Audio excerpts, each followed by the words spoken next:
dia, tanya dia, dia, tanya dia, dia, tanya dia, semua ditanya dia.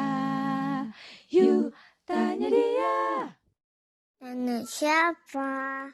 Tanya dia. Waduh, ini gue gak berkembang lagi, saking udah nyaman banget aku gituin. Ya udah, aku resign. Nah, itu tuh yang aku mau tanyain. Kenapa kamu resign dari sana? Berarti kan kejar mimpi. Jadi apa sih yang sekarang kamu lagi kerjain tuh apa sih, Gi? Jadi tuh yang aku kerjain sekarang, aku punya 3 brand, Kak. Ada 3 brand yang aku pegang. Pertama ada Marceli Anggi, itu brand pribadi aku. Batik Minahasa itu brand batik yang ada di Sulawesi Utara, itu joinan yang orang. Sama ada Godlight, itu brand yang akan kita launching terdekat ini. Itu juga sama teman-teman aku, dan itu adalah mass product. Dan itu menjadi fokus aku sih sekarang. Jadi fokus aku sekarang benar-benar gimana caranya Godlight ini itu kan mass product yang kita jual by website dan kita shipping sampai worldwide. Kita shipping sampai Amerika, Eropa, semuanya.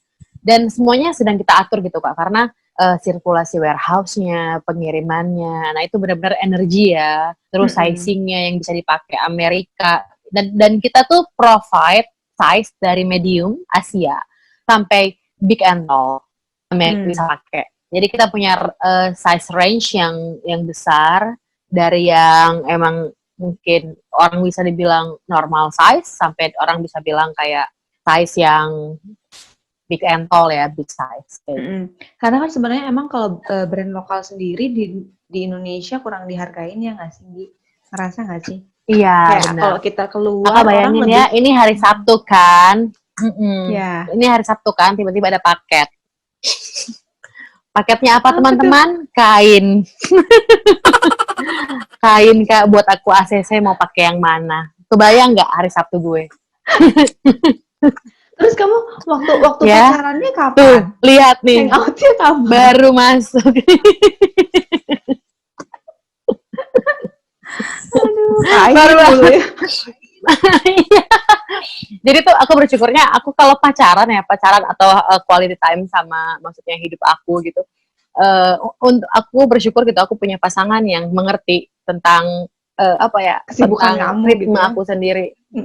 Jadi kadang-kadang emang dia nemenin aku kayak misalnya aku mau syuting ini, kadang-kadang mungkin buat quality time kayak dia bilang aku mau ikut deh, nggak apa-apa, aku mau nonton aja, aku mau lihat kamu gitu. Aku tahu sih bahwa itu mungkin adalah salah satu dia pengen bareng aku, tapi nggak ngomong. Yang penting kita bareng gitu. Jadi sampai segitu banget. Dan aku yang kayak oke, fine, kamu aja, aku sama kamu aja. Umur kamu berarti bayangin berapa sih? Aku baru banget 25 Maret kemarin. Aku baru 25 banget. Aku masih hahaha. Tapi hahaha kamu udah menghasilkan uang ya, hebat banget loh. 25 tahun. Nah itu maksud aku. Aku tuh kayak emang orang tua aku sangat sedisiplin itu sehingga mungkin aku banget ya, dan emang mama papa tuh selalu bilang kamu udah beres kuliah, tanggungan aku selesai. Jadi kamu harus mencari makan, tempat tinggalmu sama hidupmu sendiri. Nah, saking emang aku yang sampai mama papa tuh membebaskan aku menjadi apa aja, asal itu halal, asal itu kebaikan ya, bukan kriminal, dia pasti support. Itu sih yang aku happy ya, dia support sama semua pilihan aku. Mau pasangan hidup, mau karir. Waktu aku keluar dari Polra Flower nih, singkat cerita, bapak aku marah. Sebuah perusahaan besar, sebuah gaji yang udah oke, kok kamu keluar gitu, kok kamu kok kamu mau ngambil resiko, padahal lagi susah-susahnya orang cari kerjaan, kamu udah dapat kerjaan bagus. Tapi menurut aku kayak let me show you gitu. Aku bakal nunjukin papa ada hal yang lebih luar biasa lagi yang bisa aku capai. Sebenarnya itu sih, sebenarnya itu. Dan jadi lebih terpacu lagi dong, Gi. Papa udah ngomong kayak gitu, kamu harus Iya dong, lebih terpacu lagi, apalagi banyak gitu, banyak kayak di keluarga juga banyak pro kontra. Apa tuh? kayak gitu. Pro kontra. Jadi kayak banyak pro kontra, jadi kayak sebenarnya Kak, makin kita beranjak karirnya lebih bagus, makin kita naik, itu pasti cibiran tuh makin banyak. Dan buat teman-teman luar sana yang lagi usaha banget gitu ya, banyak banget orang, kalau kamu mau maju nih, orang yang mereka mau mundur tuh nyata loh, nyata banget. Dan orang-orang yang tak pernah terpikirkan sama kita yang ngomong-ngomong ke kita, gitu deh. Ya. Jadi pressure untuk berhasil tuh lebih aku bakalan bisa nih, aku harus nunjukin aku bisa nih, kayak gitu. Nah, terus kalau buat aku juga ya, Anggi ya, orang tuh cuma bisa komentar, cuma bisa ngomong, tapi mereka tuh sebenarnya nggak mikirin juga hasilnya kita tuh kayak gimana, yang kita jalanin kayak gimana. Bener. Jadi kalau kita seneng ataupun susah, sebenarnya dia juga nggak peduli, cuma dia pengen ngomong aja gitu, pengen komen aja. Nah, itu tuh sangat jelas, aku setuju banget sih. Ngomong kayak, oke, dia cuma tau ngomong. Kadang-kadang dia suka bilang, apalagi, iya karena kita sayang. Sebenarnya nih udah bingung nih, orang tuh udah pakai kata-kata, oke, kita tuh sayang, kita tuh peduli. Bentar deh, kata-kata itu tuh harus dicerna dulu ya teman-teman ya, sebelum kalian memakai itu sebagai excuse. Aku sayang jadi aku begini, oke? Itu enggak banget. Itu real sih, aku rasain. Aku sedang mengalaminya, makanya aku sedang mengalami. Iya. Aku sedang Jangan kan mengalami. kamu, maksudnya aku aja yang orang apa sih aku gitu, apa sih Mama Res yang cuma ibu rumah tangga? Ada juga yang keren ngomong. banget, bisa masak. Aku jadi sensi dong. Bisa masak loh teman-teman, bisa masak, bikin kue, semuanya enak, ya ampun. Beresin rumah, bikin baju. Bikin baju. Kalau jujur ya, aku pengen banget jadi kayak kakak loh. Punya anak yang cute banget, keluarga sederhana tapi gemes banget gitu loh. Kayak oke, aku harus kayak gitu. Terus fashionable banget anak-anaknya karena mamanya desainer. Tapi gara-gara itu juga gitu, anak-anak aku jadinya suka dibilangin kayak cewek, karena kan bajunya juga nggak yang aku kasih hitam biru gitu loh. Aku kasihnya orange, pink, apa gitu. Jadi menyala tapi gitu nanti tapi nanti pasti anak-anak kakak bersyukur. Kalau ngelihat foto kecil, oke, dari dulu aku gaya. Oke, aku emang extraordinary. Thanks, Mom. Dengan gondrong. Dasar. Nah, terus aku mau tanya nih, kamu kan sempat ke Belanda tuh. Apa tuh? Terus kalau nggak salah juga pernah ke LA lah, apa kesibukan soal fashion juga kan ke sana keperluannya? Oke, jadi aku koreksi ya, kayak aku baru berkarir ke Eropa, aku pribadi. Tapi kalau batik Minahasa udah sampai LA, bener, dipakai sama Paris Hilton, Kalau batik Minahasa sendiri ya, tapi kalau aku pribadi batiknya udah ketemu Paris Hilton ya? Udah. Akunya di sini. Kok bisa gitu sih? Hebat banget loh itu. Iya, jadi itulah networking ya, dan itulah pentingnya bergaul dengan orang yang positif, dengan lingkungan yang tepat. Karena kayak gitu, aku nggak ada karyanya terbang bisa gitu. Dan di Eropa, aku tuh berangkat ke Eropa, pertamanya diundang Kak sama kedubesan. Jadi kita ada bikin expo, dan aku salah satu dipanggil sebagai lokal designer dengan brand lokal, dan waktu itu aku bawa batik Minahasa pertama kali. Itu kita pameran, kita fashion show, ada Pak Peter Gonta, ada Pak Puja, dan lain-lain. Terus tahun berikutnya aku juga diundang, ada pameran Indonesia, pameran terbesar gitu di Belanda, aku lupa namanya, cuman Indonesian Expo bla bla bla bla gitu. Aku juga pameran di situ, aku pameran. Dan ya itulah, diberkati, aku pameran tuh selalu sold Kak bajunya, jujur. Selalu habis. Bajunya selalu habis. Dan dari situlah di tahun selanjutnya lagi aku tuh join sama ada namanya Ibu Debbie, dan di bawah naungan Damai Indonesia aku tuh joinan buka store di sana. Jadi tapi store-nya khusus untuk kain Indonesia dan aksesoris Indonesia. Kalau buat private collection kayak baju, busana harus appointment. Jadi aku nggak pajang bajunya karena menurut aku baju aku terlalu segmented. Jadi gimana sih menyentuh market Eropa nih yang masih Eropa kan orangnya sangat simpel ya Kak, sedangkan batik kita tuh berwarna-warni ya, Iya, dan benar. cenderung ribet. Jadi jujur aja aku mencoba untuk mengedukasi pertama kali biar mata mereka biasa dulu nih melihat, oh ini kainnya. Jadi belum langsung jar dikasih koleksi, enggak. Jadi pelan-pelan. Tahun ini rencananya Kak, aku mau berangkat Maret kemarin. Visa udah selesai, tiket mau dipesan, corona datang. Jadi harusnya hai corona. Jadi harusnya Maret kemarin tuh waktunya aku berangkat ke Belanda. Itu udah pengerjaan visa udah selesai dan emang belum timingnya kali ya, ada rencana Tuhan aku yakin, dan makanya ketunda. Jadi tahun ini harusnya aku mau naruh koleksi baru. Cuman mungkin ini semua bakalan berubah ya. Skemanya berubah, marketingnya ini sama tim aku dan partner bisnis aku juga lagi mempertimbangkan kita bakalan gimana dan kemana. Apakah website, apakah join marketplace lebih besar, kita masih sih Kak. Karena jujur aja situasi seperti ini sebagai pembisnis, apalagi orang baru dengan membawa budaya ya Kak, lebih khususnya itu budaya ya, kain bukan mass product, jadi agak lumayan tricky ya buat kita terlalu gencar, sedangkan luxury brand aja down, apalagi kita sebenarnya kalau pikir-pikir kayak gitu. Iya benar. Nah terus kalau misalnya pameran tuh Gi, kamu kan pameran, terus bikin apalah di luar negeri, itu kan pasti biayanya nggak sedikit dong. Iya betul. Ya. Nah terus, ini mau jujur nih. Iya itu.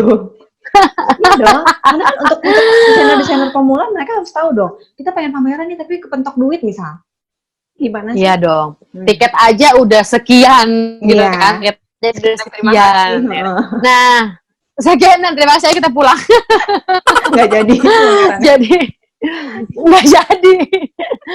Jadi Kak, ini privilege dan ini menurut aku anugerah ya teman-teman. Kayak ini sebenarnya kalau kalian dengar agak mustahil. Aku tuh kalau tiap ke luar negeri tuh nggak pernah bayar. Oh iya, karena nggak kamu pernah diundang. Bayar pameran. Karena aku diundang. Karena nggak pernah bayar pameran. Kok bisa diundang cuma sih? Gimana tuh bisa? Kok bisa diundang? Nah itu dia. Jadi aku juga nggak ngerti Kak kalau dijelasin kenapa aku nggak orang lain gitu. Why me? Iya. Itu kayak, iya kan? Itu pas sekarang nggak bisa jelasin loh kenapa aku yang diundang. Ya enggak juga sih, bener juga gitu. Tapi dipikir-pikir itulah the power of networking Kak. Jadi misalnya aku dan mereka melihat gitu, mereka melihat kayak aku bergaul sama siapa aja pertama. Aku kenal si A, si B, si C, iya dong Kak, bikin baju, kolaborasi antara brand. Itu tuh kadang-kadang aku tuh ketemu nggak dibayar loh Kak. Kadang-kadang aku misalnya, oke, gak apa-apa deh aku desain, yang penting aku berkarya. Dan lama-lama koneksi aku tuh membesar. Nah, jadi sebenarnya sebagai desainer pemula harus lihai loh, mencari tahu kalau ini potensial nggak nih. Ini potensial. Walaupun nggak ada duitnya ya, tapi kalau potensial networkingnya itu hajar. Karena sekarang juga orang udah mikir, nggak ada duit nggak mau. Jangan gitu. Iya, Jadi nggak semua yang ada duit potensi, yang nggak semua juga yang nggak berduit nggak potensi.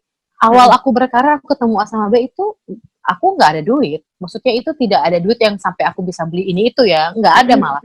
Dan itu benar-benar cuman berkarya, happy, membuka wawasan, membuka lapisan-lapisan langit. Oh ada orang ini, dan tiba-tiba diundang dong Kak sama dubes. Aku juga out of nowhere berangkat. Nah pas aku berangkat ke sana, yang lebih lucu lagi, itu orang mau ketemu aku ngantri Kak. Itu bener, ini nyata. Itu ngantri. Oh ya? Ngantri buat kenalan sama aku. Aku yang kayak wah, kayak aku nggak tahu. Ternyata apa coba, karena segitu mereka suka sama koleksinya. Nanti mungkin aku kirimin slide-slide-nya kali ke Kakak ya. Kayak aku bikin jeans. Iya, yang itu tuh show pertama kali yang aku sampai sekarang energinya aku bawa, jujur. And itu kayak hal yang kayak aku diwawancarain wartawan sana, dan mereka bilang karya kamu bagus, dan mereka kenapa sampai bisa bingung karena kan itu batik Minahasa, bukan batik Jawa ya. Jadi motifnya aja udah beda banget. Aku kemas kayak androgyny, pakai jeans, aku payet, aku bordir. Jadi aku kemas dengan gaya yang bisa diterima orang Eropa, anak-anak muda di sana. Nah itulah mereka kayak, oke, ini apa nih? Jadi sampai ada salah satu orang tuh nawar gaun aku yang udah sold. Jadi gaun aku semuanya sold di sana. Sampai ada salah satu ada sepertinya petinggi Italia atau bangsawan Italia waktu itu dia hadir. Terus dia bilang, aku mau nikah, aku mau baju kamu. Aku bilang, ini udah sold, aku nggak tahu lagi harus gimana. Energi itu aku bawa sampai sekarang. Energi itu aku bawa sampai sekarang. Hebat. Tapi emang bener sih, Nggi, kata kamu. Karena jangankan kamu ya yang udah kemana-mana. Aku aja yang cuman menghasilkan kabuki di TA aku. Jadi orang-orang tuh kenal aku tuh dengan kabuki aja gitu loh. Jadi sekuat itu memang karya yang kita buat itu emang bener. Gitu. Bahkan Iya orang-orang kan, nggak tahu nama bener. nggak tahu nama aku, jadi di Tahu kepala kabuki. ya taunya itu kamu yang kabuki kemarin ya, kamu yang kabuki ya gitu. Jadinya tuh karena karya kita jadi besar juga, emang benar. Bener kan? Nah, makanya aku bilang kayak, oh kamu yang batik Minahasa dulu ya? Oh kamu yang di Belanda? Iya, orang nggak tahu nama aku, tapi ternyata orang tahu momennya, orang tahu karyanya. Aku yang kayak, oh oke. Aku yang kayak, oh ternyata sespektakuler itu. Makanya aku bilang ke teman-teman, ke bawahan aku, kadang-kadang aku bilang, kalau kamu berkarya sepenuh hati, duit tuh datang. Itu benar loh. Duit tuh datang. Itu benar, duit tuh datang. Nggak usah takut. Betul. Nah, terus kenapa batik Minahasa? Dari semua batik, dari semua jenis kain dan segala macam Indonesia kan banyak banget gitu. Kenapa harus batik Minahasa? Jadi batik Minahasa tuh sendiri tuh, jadi Manado tuh nggak punya kain lokal, Kak, jujur. Pertama kali tercetus ide batik Minahasa ini dari budayawan namanya Pak Feldi. Nah, Manado, Sulawesi Utara itu tidak punya kekayaan kain sendiri. Yang handmade, yang sampai UMKM-nya, yang sampai orang-orang lokalnya terlibat tuh belum ada. Belum ada. Dan kita tuh berpikir kayak, orang kalau ke Manado nih, oleh-olehnya terus kekayaannya apa dong selain makanan? Kalau makanan udah jelas banget terenak kan. Iya, makanya disitulah akhirnya dia bilang, kenapa kita nggak bikin batik Minahasa? Jadi cuman Manado loh yang nggak ada batiknya. Bahkan kalau di Makassar ada namanya kain bodo, bener nggak Kak? Sampai ada baju bodo, sampai ada kain-kainnya kan ya kan? Sumatera ada ulos, ini. Kok Manado ada apaan gitu kan? Itulah sebenarnya kita lah yang membuat pertama kali si batik itu. Mungkin sekarang udah ada beberapa brand ya Kak ya yang terdengar pastinya. Tapi jujur kita lah yang paling pertama dalam pembuatan batik Minahasa. Pak Feldi pencetusnya, aku yang nge-arrange style, trend, dan fashionnya. Jadi kita kolaborasi antar desainer dan budayawan sebenarnya gitu. Oh gitu. Jadi kayak tertantang sih. Aku tuh baru beres kuliah ya itu. Itulah. Dan tahu nggak ketemunya Pak Feli dari mana? Coba. Dari mana? Aku tuh ikut lomba JF3 Jakarta Fashion Food Carnival. Kakak tahu kan? Marana suka banget ngikut anaknya lomba. Iya. Aku lagi fashion show, aku disamperin sama bapak itu dan bilang, ini bajunya siapa? Aku mau desainernya. Dan waktu saat itu kan aku udah belel banget, Kak. Tahu dong, capek banget bikin sendiri. Iya. Dikira aku asisten desainer, Kak. Aku nih asisten dong. Mbak, ini yang punya siapa? Aku yang kayak, punya saya, Pak. Kirain asistennya. Kirain asistennya, ya ampun, dia nggak tahu aku yang bikin sendiri, kata gue. Dan akhirnya ya udah kenalan dari situ.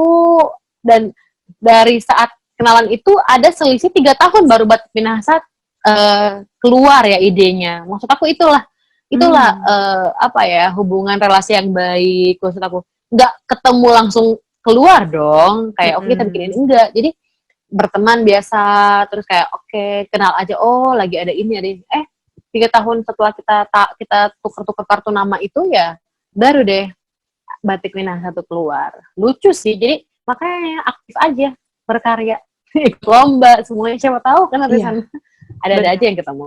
Iya emang bener banget. Soalnya emang iya sih Nggi, dari angkatan aku nih ya bolehlah dibilang aku tuh yang paling jago gambarnya. Karena aku dari kecil kan suka gambar gitu ya. Masuk akal banget kalau misalnya aku gambarnya pasti mungkin lebih unggul dari yang lain.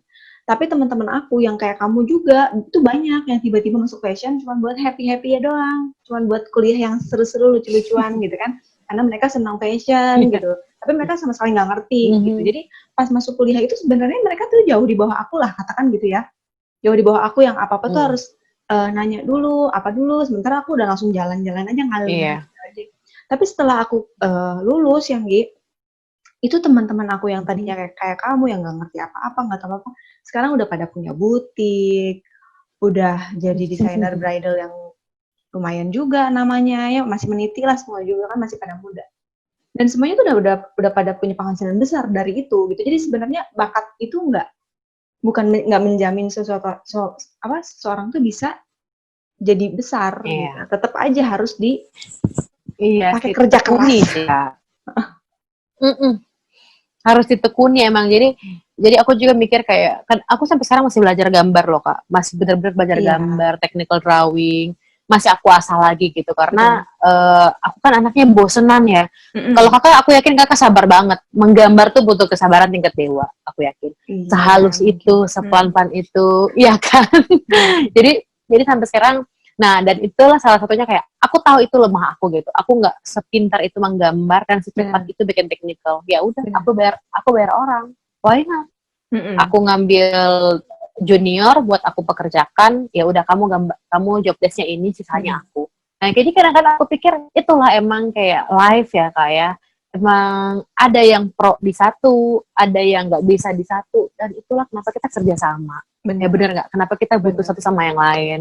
Yang penting tekun sih dan nggak nyerah, itu aja. Kalau kata aku karya Kakak tuh bagus banget, apalagi yang kata TA tuh ya buku ya, yang Jepang itu, aku sampai wah. Itu jujur ya, waktu aku mau TA, waktu aku mau tugas akhir, karya Kakak tuh salah satu yang aku lihat kayak oke, dia modern banget.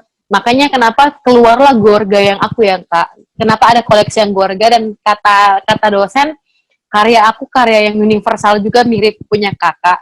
Karena aku yang kayak mikir, kenapa? Jadi kalau orang lain tuh kayak bikin dress, gaun. Kita kan out of the box banget ya karyanya ya. Kalau Kakak kan masih feminim. Kalau aku tiba-tiba kan bikin wool jaket yang dipakai sama cowok. Keren dong. Bayangin ya semua waktu kita lulus kan semua dress, wedding kan. Tiba-tiba aku keluar dengan baju cowok dan baju cewek bisa ditukar-tukar. Jadi unisex gitu. Jadi karya aku tuh unisex, bisa dipakai cowok, bisa dipakai cewek. Aku mau bikin hal yang spektakuler nih gitu. Dan sampai sekarang ternyata orang kenal banget. Aduh, benar. Aneh banget. Tapi emang semua ya 90% ya teman-teman aku juga semuanya gaun-gaun singgi. Dan sekarang juga tapi mereka nggak melepaskan itu gitu loh. Teman-teman aku tuh yang dulu gaun nggak melepaskan itu. Mereka tetap di bridalnya. Maksudnya sorry ya, dulu sih aku pikirnya aku harus beda supaya aku bisa laku dari yang lain gitu ya. Ya nggak sih? Tapi ternyata dengan sama persis itu pun ya, dengan sama persis nih bridal, kok bisa maju juga gitu. Berarti kan sebenarnya apa ya, yang bisa bikin maju itu ya tadi lagi, ketekunan dan kerja keras itu lagi. Jadi orang banyak yang beli gaun, tapi selera orang kan beda-beda terhadap gaun itu gitu. Beda-beda. Makanya kan setiap desainer, kalau menurut aku sih kan tiap desainer punya style and taste masing-masing ya. Dan itu tuh punya klien masing-masing loh. Benar, punya pasar sendiri. Makanya punya masa sendiri. Jadi sebenarnya gimana kita memperkenalkan diri dan gimana kita turun aja Kak, sabar sih. Karena kan makin banyak juga junior yang keluar, belum makin banyak brand-brand yang berdatangan, bukan dari tangan seorang desainer, malah kadang-kadang cuma pengusaha yang banyak duit atau artis yang punya duit tiba-tiba buka brand. Itu sesuatu yang wah killing banget nih, gila. Gue seorang yang udah sekolah gitu tiba-tiba mentang-mentang lo ada duit, lo buka brand. Itu tapi menurut aku kayak ya udah, itulah part dari journey ya. Maksudnya prosesnya harus kayak gini. Ya mau nggak mau kita harus lebih kreatif lagi Kak, yang bisa membedakan itu brand dan kita desainer. Nah itu benar-benar proses kreatif ya menurut aku kayak gue harus berpacu melodi ini. Keras itu. Apalagi Jakarta ya kayak, apalagi Jakarta, oh my god.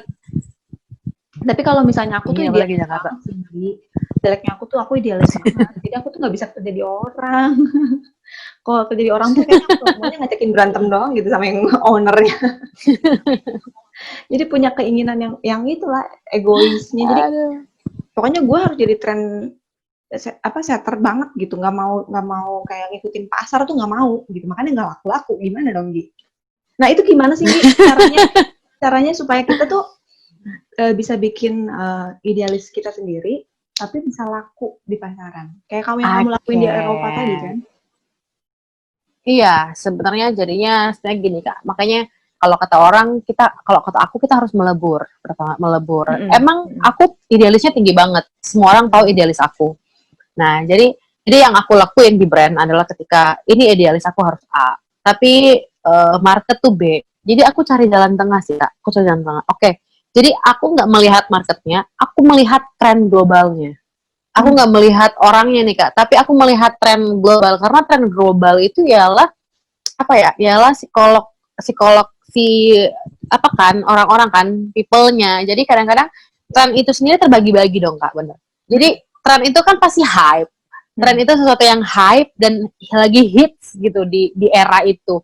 Jadi batik Minahasa waktu itu kenapa aku ngambil jeans dan ngambil outer gitu-gitu karena itu yang lagi hits Kak. Street style yang pakai outer gitu itu yang lagi hits. Jadi aku cuman oke, aku maunya tapi aku outerin persis emang aku desainer yang identik sama jaket sama outer. Aku identik sama itu. Nah, jadi aku bilang, oke, ini aku yang ambil. Nah, waktu saat aku lagi tren itu tuh banyak banget yang ada jas, yang kayak apa ya, waktu 2017 itu tuh lagi benar-benar bajunya tuh androgyny kalau nggak salah emang. Dan tapi aku membuat dia feminim. Jadi ada berbeda lah dari orang, tapi kesannya nggak lepas. Jadi sebenarnya kalau aku sendiri idealis tuh tetap aku pertahanin kayak. Aku waktu di Paul Ralph Lauren, kalau mau tahu sebenarnya kalau menghancurkan idealis itu segimana, aku pas di Paul Ralph Lauren, idealis aku nggak ada yang aku pakai. Karena bener-bener itu adalah mass product dan punya pasar gitu. Dan idealis aku taruh cuman di detail prosesnya. Aku sebagai desainer, kalau misalnya konsep desain udah nggak bisa seperti aku mau kualitinya seperti aku. Quality itu ya aku jaga, misalnya karakter warnanya. Jadi sebenarnya Kak, kalau aku juga bingung sih bagaimana mengemas semuanya jadi dinamis ya. Kalau dibilang, lu desainer, ada market, ada tren, tiga poin yang, waduh itu berkecamuk kalau disatuin. Nah, tapi itu dia, kalau kata aku sih emang idealis tuh sangat penting Kak, karena kalau nggak ada idealis, pasti nanti karirnya tuh kayak ikan, nggak ngerti mau kemana. Iya benar. Jadi kunci, iya bener. Kalau kita nggak punya idealis, kita tuh bakalan kayak air aja ngalir. Itu nggak bisa. Aku sih nggak suka kayak gitu ya. Aku nggak suka desainer yang kayak, oke, apa aja yang laku deh. Nah, identity lu sebagai apa ya? Coba kasih tahu gitu dong. Jadi elunya di mana? Ini karya siapa sih? Kok ABC nemplok gitu kan? Jadi menurut aku ya idealis itu sangat penting. Semua desainer harus punya idealis. Aku tuh kalau interview anak-anak kerja ya di perusahaan yang dulu sampai sekarang juga, kayak idealis tuh sangat ada. Kalau kamu orang yang interview tiba-tiba, oh aku terserah pasar, wah itu nggak akan aku terima Kak. Nggak akan aku terima. Karena kayak kamu nggak akan pernah ada ide original karena kamu nggak ada pertarungan di kepala gitu. Jadi ketika kamu tahu market A, idealis kamu B, itu tuh momen yang paling, menurut aku ya, aku pribadi mengalami kayak momen paling spektakuler sebagai desainer. Ketika kamu berhasil bentrokin dua-duanya menjadi satu karya, itu kamu udah pecah telur kalau menurut aku gitu kan. Pasti udah pecah telur. Ya, kalau udah sampai di momen itu, kamu pecah telur. Tapi kalau momen itu selalu nggak pernah ketemu, belum ada cuan berarti. Iya benar. Simpel banget. Terus kalau desainer atau brand yang paling kamu suka di dunia ini ya, siapa sih? Oke. Yang paling kamu? Sebenarnya jujur sih Kak, pengen Ralph Lauren jujur. Ralph Lauren adalah salah satu yang aku rasa kok kamu hebat banget gitu. Kayak dia udah paling senior sampai udah dapet penghargaan sebagai brand massal yang identik. Iya dong Kak, itu brand mass product yang sangat identik. Itu pertama.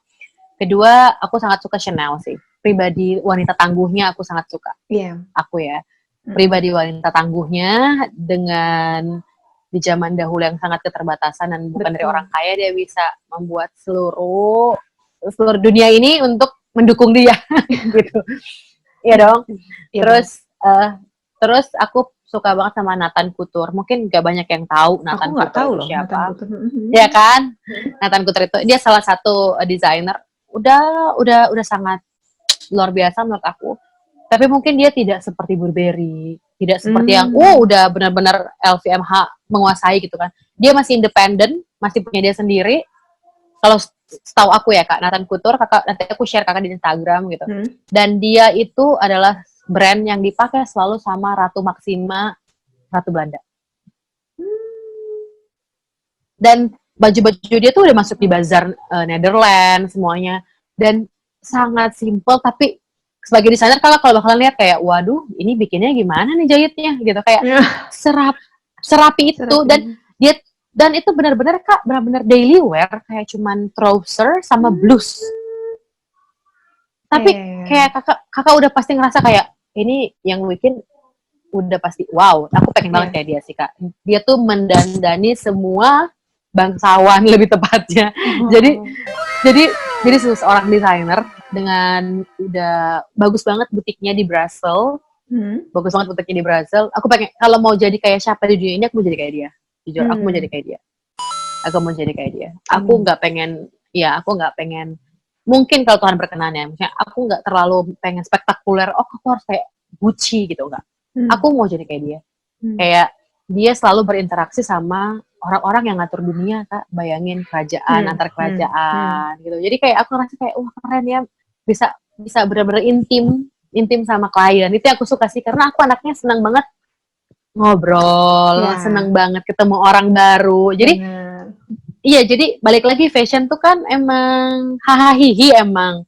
Iya dong, katanya happy ya kan. Happy.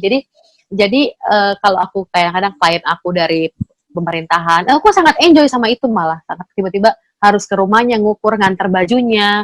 Jadi kadang-kadang orang bilang kenapa sih nggak pegawai kamu yang nganter? Enggak, because I love it gitu. Benar. Aku seneng sama ininya. Aku seneng sama ketemu orangnya. Karena harus kan komplain. ngedesain baju buat orang tuh harus tahu dulu dong dia tuh karakternya seperti apa. Bener. Bener banget. Itu kan penting. Bener juga. banget. Gak cuma asal bikin baju ya udah pokoknya bagus deh dipakai dia kan nggak bisa kayak gitu ya. Nggak bisa. Punya karakter masing-masing. Iya. Jadi aku tuh sempet kayak dibilang, kenapa capek kamu harus nganter baju? Karena aku enggak, itu yang aku cari loh. Interaksi, koneksi. Kayak ketika dia fitting, aku bisa lihat dari mimiknya, happy-nya. Iya. Jadi ada aku pernah punya klien, singkat cerita, aku punya klien, terus dia happy banget, dan emang salah satu petinggi juga, seorang ibu gitu. Terus dia sampai share ke aku, dia bilang, aku mau lagi bikin kayak gini, dan aku ngerasa kayak, oke, berarti dia terasa cantik, dan mungkin di situasi itu dia dipuji banget. Iya. Dia dipuji banget kali ya, jadi dia ngerasa kayak, oke, aku mau lagi kayak gini, aku happy gitu, dan itu yang membuat aku yang kayak, oke, aku mau lanjut terus jadi desainer, karena aku bisa bikin orang happy. Benar. Nah, terus berarti kamu umur berapa sih ininya pasarnya yang kamu ini? Oke, aku pasarnya baju-baju aku ya 28 sampai 35. Jujur, kalau aku bikin segmennya ya. Aku nggak ada yang bikin buat anak-anak, dari price-nya juga sendiri emang bukan price untuk kayak fresh graduate atau gitu-gitu. 28 yang emang apa ya, udah punya karir yang stabil, pertama. Udah punya karir yang stabil, udah punya style and taste terhadap busana, dan emang suka sama privilege kalau aku ya. Klien-klien aku emang senang sama hal-hal itu, jadi disitulah aku masuknya. Sama dong ya, berarti aku juga pasarnya dulu usia segitu sih. Iya. Karena ngejar terus kan cuan. Bikin resource aja lah yang nggak pusing lah. Iya loh, ya aku belum cobain, ya ampun kenapa sih dari dulu selalu gagal. Bikin resource aja lah, bikin baju pusing. Iya sih Kak, kalau aku bisa masak aku juga pengen sih. Kayak di dapur sama anak-anak kecil. Duh, aku pengen banget. Aku pengen banget punya anak kecil kayak gitu, Gemes. Udah bangun ya? Udah bangun ya? Udah lirik-lirik gitu. Udah bangun dong. Ya, berhubung sudah bangun. Berhubung sudah bangun anak-anak lucu itu. Sebentar lagi gedor-gedor pintu nih, aduh deg-degan. Oke. Kapan kita main dong ya? Iya benar. Bisa Nanti dong. ya Kak, kalau bisa nanti mungkin aku mau jalanin rapid test dulu semuanya karena Kakak ada anak kecil, aku mau ketemu itu dulu. Aku mau ketemu si lucu-lucu. Hebat banget harus rapid test segala. Karena aku mungkin Sering ketemu orang. Iya, sering ketemu orang dan salah satu dari yang sering aku temuin itu kena mungkin. Ini masih lagi dites. Nah, jadi aku sih nggak takut Kak. Aku nggak takut loh karena ya namanya juga udah di entertainment ya Kak. Kita tuh Iya, mau nggak syuting, mau, kita tuh ya. ketemu semuanya. Jadi kita lebih aware aja kalau siapapun yang kena harus jujur. Jadi kita tinggal rapid kan, kita tinggal tes aja. Udah jangan ketakutan lah intinya teman-teman semua. Jangan ketakutan yang berlebihan gitu ya. Iya. Oke Anggi, thank you ya. Makasih banyak ya. Oke, terima kasih banyak. Aku udah mulai dobrak. Oke, udah. Mau kenalan dong. Ya, oh, dibuka pintunya. Didobrak. Ini yang besar dulu ya. Oh, yang besar dulu. Halo, Tafa ya? Iya, Tafa. Halo, Tafa. Ih, lucu banget. Nih kamu nih. Halo, Onti. Say hi, Onti. Hai. Hai, Onti. Halo, sayang. Hai. Nyawanya masih terpisah kayaknya. Oh ya, masih loading ya, Mbak ya? Masih proses. Belum.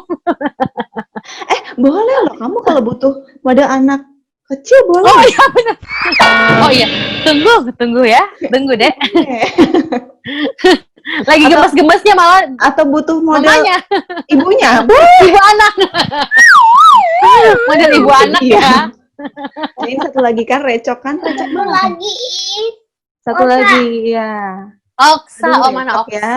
Iya, Recok ya. Tuh gini. Itu ini satu. Kak, satu lagi dong cewek. Iya mau, tapi suami aku yang nggak mau. Katanya sekolah mahal ya, Nggi. Gimana dong? Oh, jadi mau satu, tapi suaminya bilang sekolah mahal. Bener juga sih Kak, ya udah dua dulu deh. Soalnya sekolah sekarang masuk TK aja udah kayak masuk kuliah ya, bingung ya, Nggi. Gimana dong? Iya loh, aku tuh teman-teman aku kayak pada pusing. Kenapa sekolah terus gue bilang, iya juga ya. Kalau sekolah yang nggak jelas, takut Kak, bener nggak? Takut ngajarin yang aneh-aneh. Iya, makanya takut aneh-aneh, ngasih tahu yang nggak bener. Jadi, iya juga sih, selamat ya guys.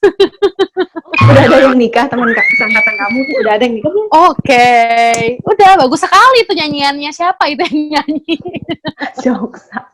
Tuh udah gitu, udah digeser laptop aku ya udah lah ya.